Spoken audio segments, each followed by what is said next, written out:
Well, hello everyone, and welcome to AirandNose.com. We are so happy to be joined today by Chance Lane.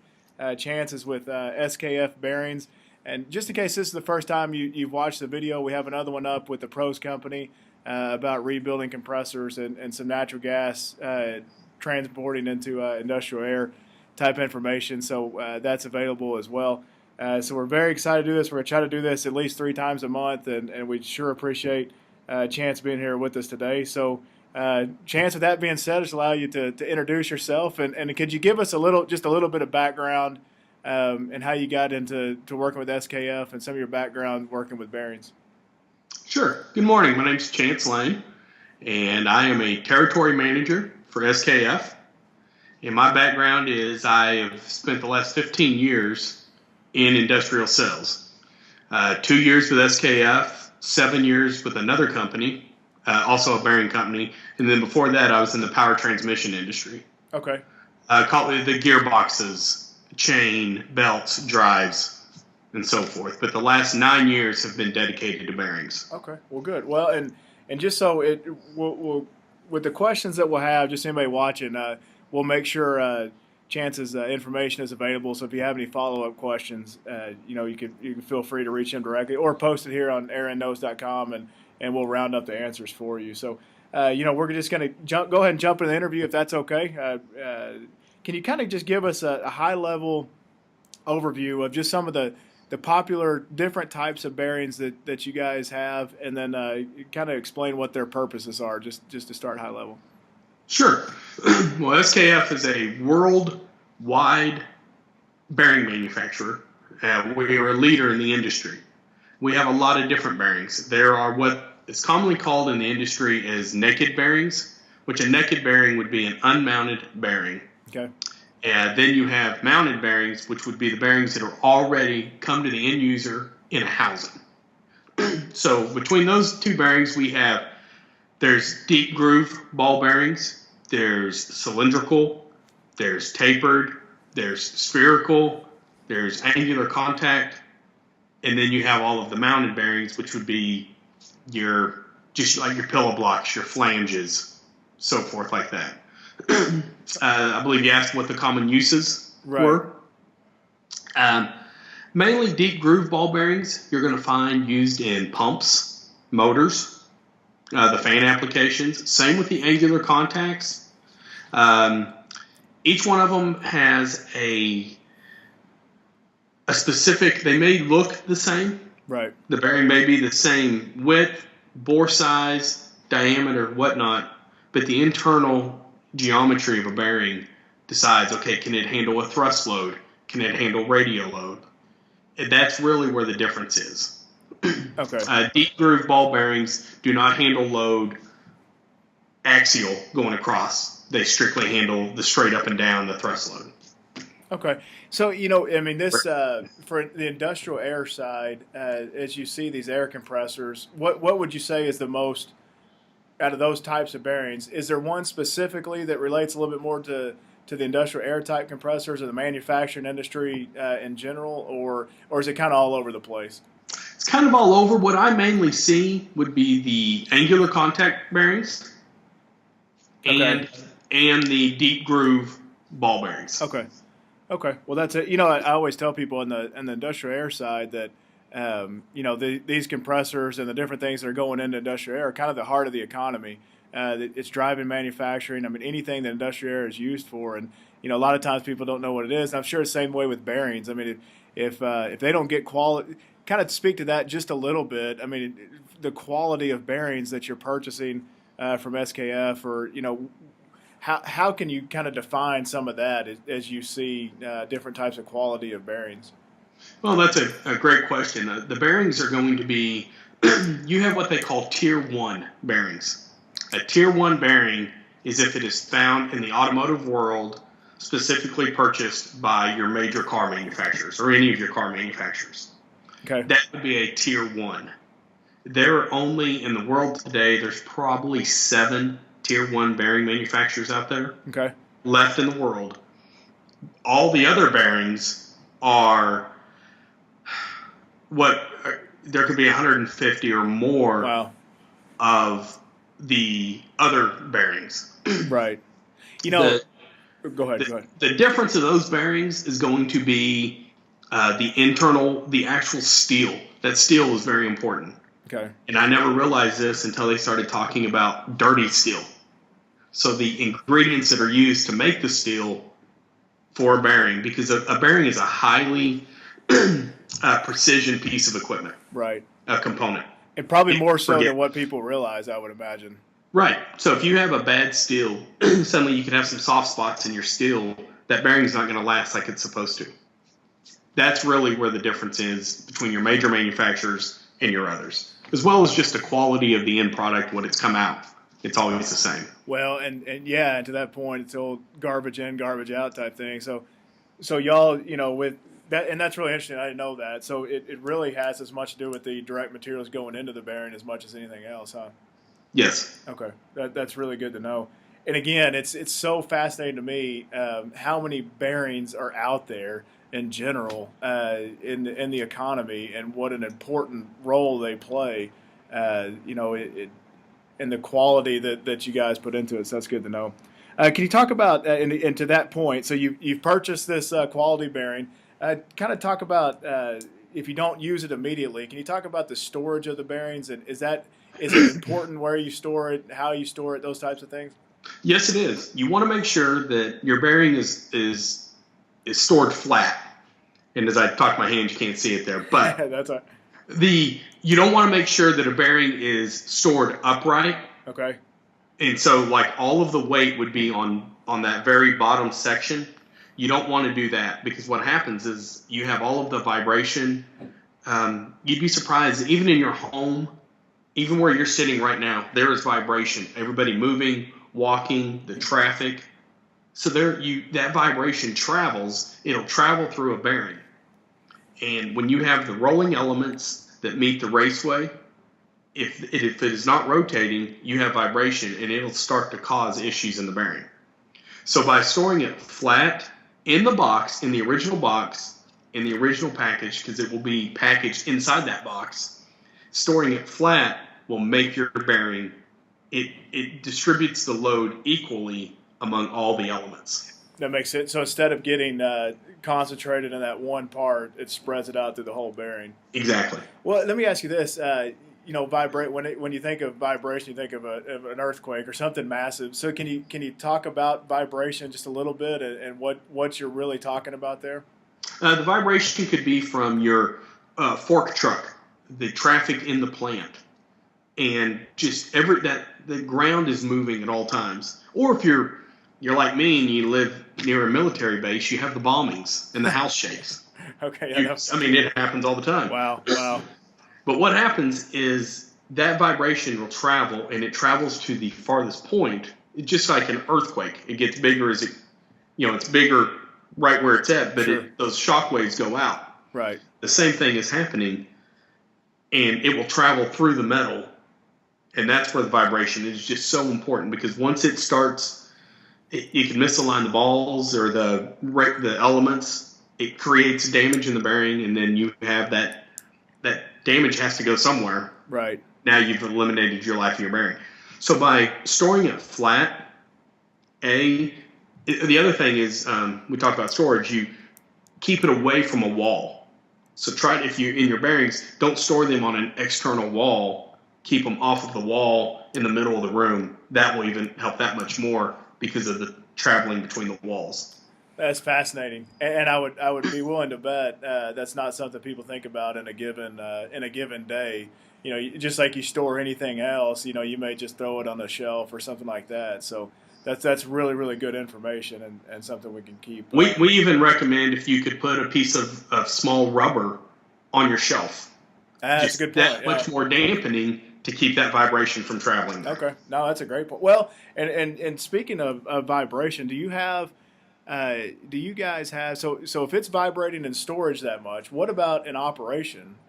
Is there ways that you could maybe test to see if there is vibration out there, and when you're operating the compressor or whatever it may be that you have? Oh, yes. So kind of speak to vibration in operations in addition to storage as well. There is vibration, and it's going to happen. Sure. I mean, when something's moving, it's going to be vibrating. Right. So by doing a vibration test, there's a lot of different levels. You can look for temperature. You can look for the hot spots. You know, the hotter the rotating piece of equipment gets, or you can look for vibration. Studies have shown that when you pick up vibration way ahead of the temperature range. Okay. So it's going to be vibrating first. Each one of every bearing, size of bearing, it doesn't matter if it's an SKF bearing or what other bearing, a 6212 deep groove ball bearing gives off the same frequency every time. Okay. So we know what a good bearing should be. Okay. So when those frequency waves change, or those frequencies change, and I'm not the vibration guy. Right. Just know. So when the frequencies change, we can start to tell you, here's what's going on with your bearing. Okay. But that's so that is where the vibration is so important. And we can actually filter out all of the other vibration that is just going to be inherent, that's going to be there, and get it down to the bearing itself. Okay. And that's fascinating to me. So there is going to be a natural vibration in that bearing. So do you guys have records? So my assumption would be it's really important to as soon as you start up your piece of machinery or whatever you're doing to kind of know what that beginning vibration is. But is that something SKF or their distributors can provide? Like if they put in a certain type of bearing, a normal vibration level is this, or is it? Are you just kind of wherever it starts and then you just kind of go from there? No, yeah, we could do we know what the baseline should be. Baseline's the word. Yeah, great. Yes. But you have to be able to also adjust in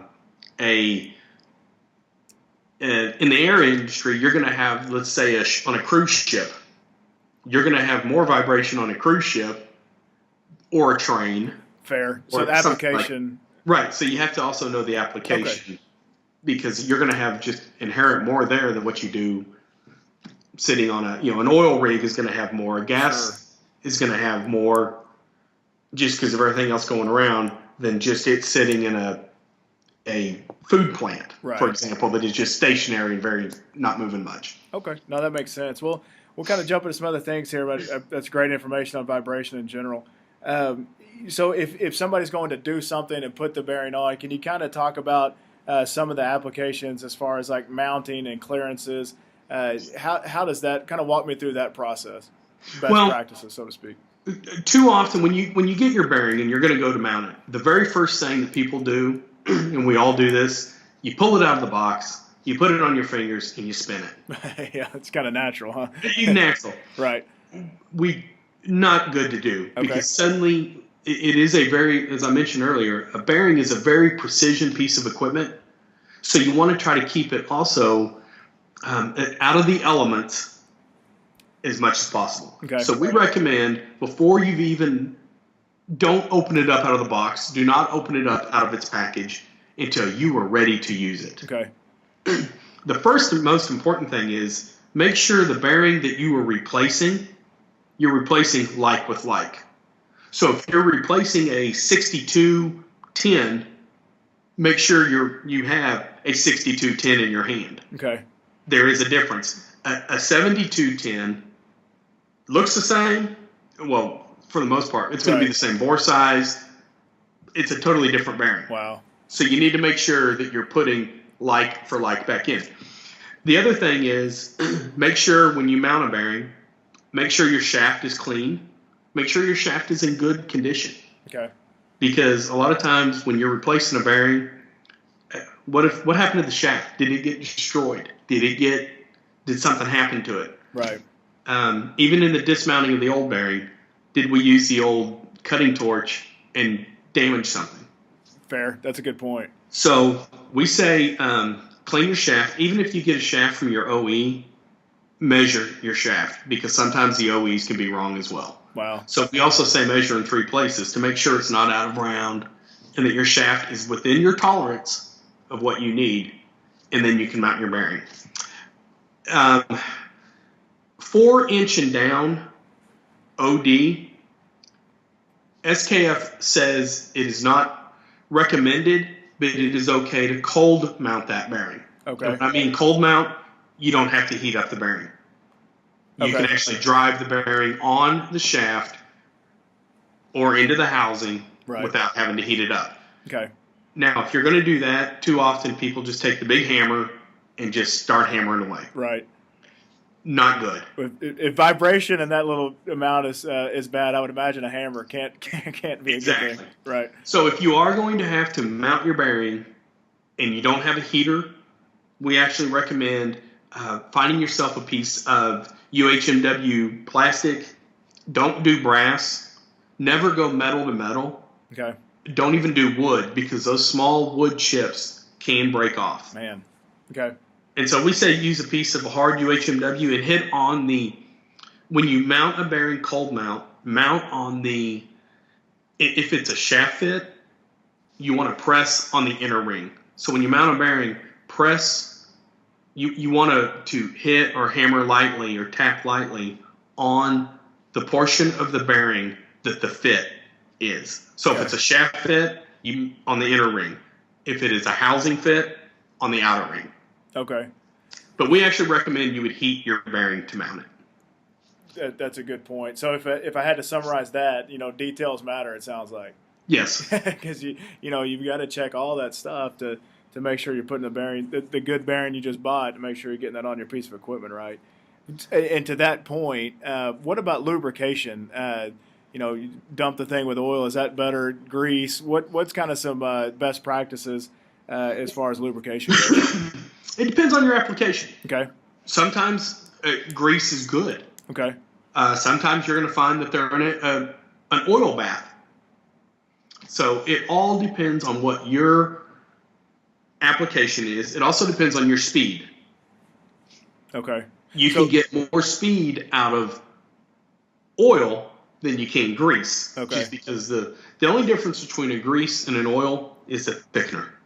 All right. Okay. They're both the same thing. One is thicker than the other. That makes sense. What about clearances? Is it? I'm assuming again, if we kind of summarize this whole thing as details matter, clearances. Can you kind of speak to when you install one? What are some specific clearances that you're looking for? Well, what does that even mean? Well, the clearance would be in a bearing. You have an internal clearance. Okay. And so let's say you have your bearing number followed by C3 or C0. There's a number there. There's a C and a number. Okay. If there is no number, it is what we would call standard clearance. So if you pull off a C3, you want to make sure you put a C3 back on. Right. If you pull, and that's a major problem.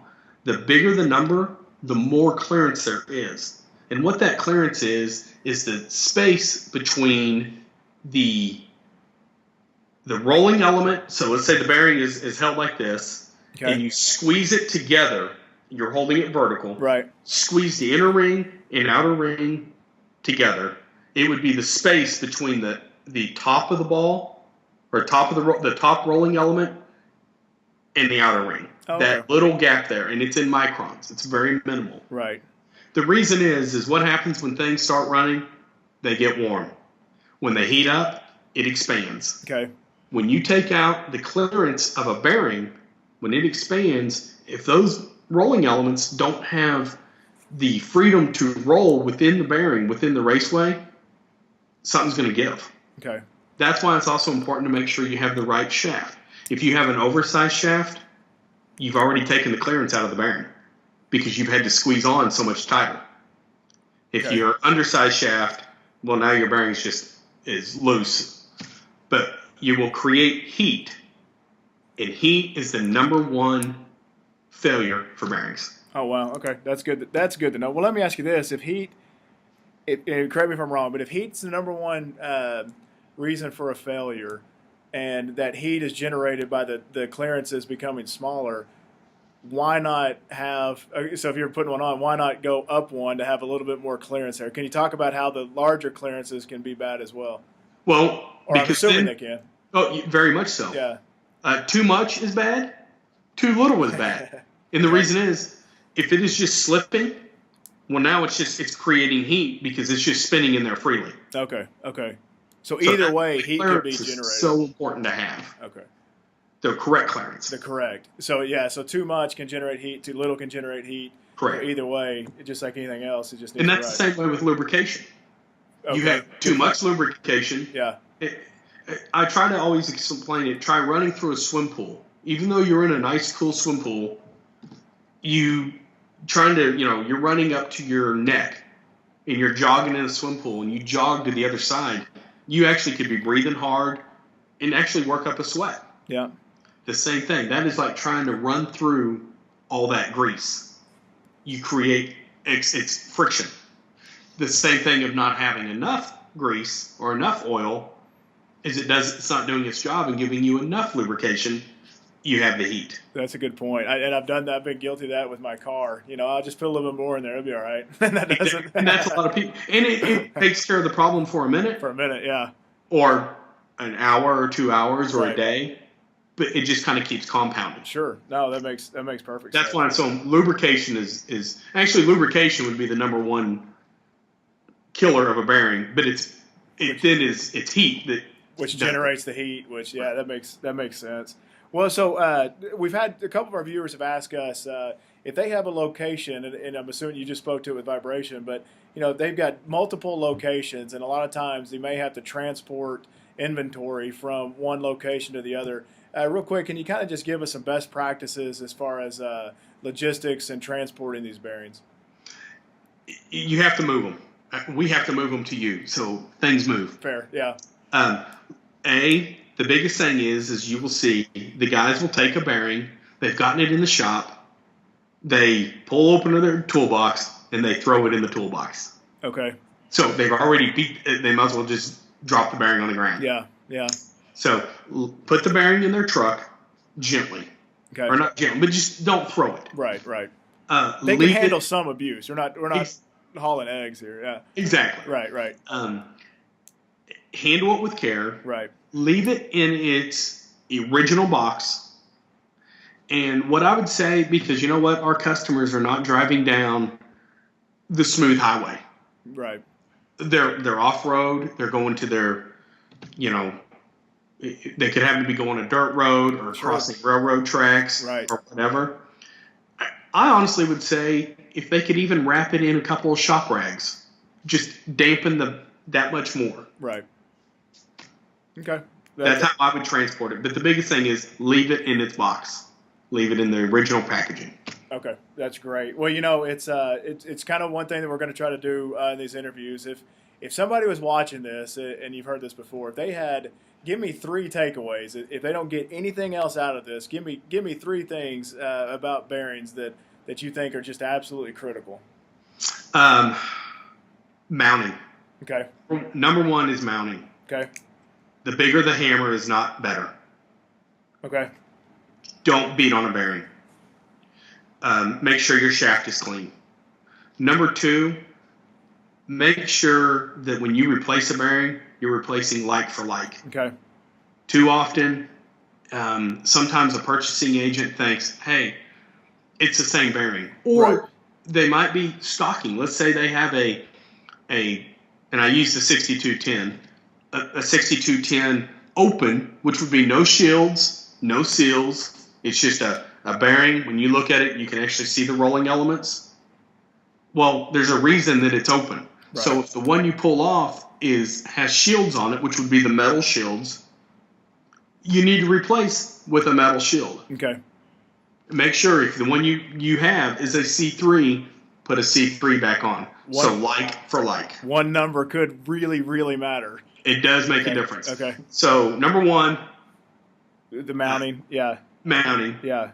Like for like. Right. And then lubrication. Okay. Now, not only is too much not good. Right. Not enough is not good. The next thing is the wrong kind.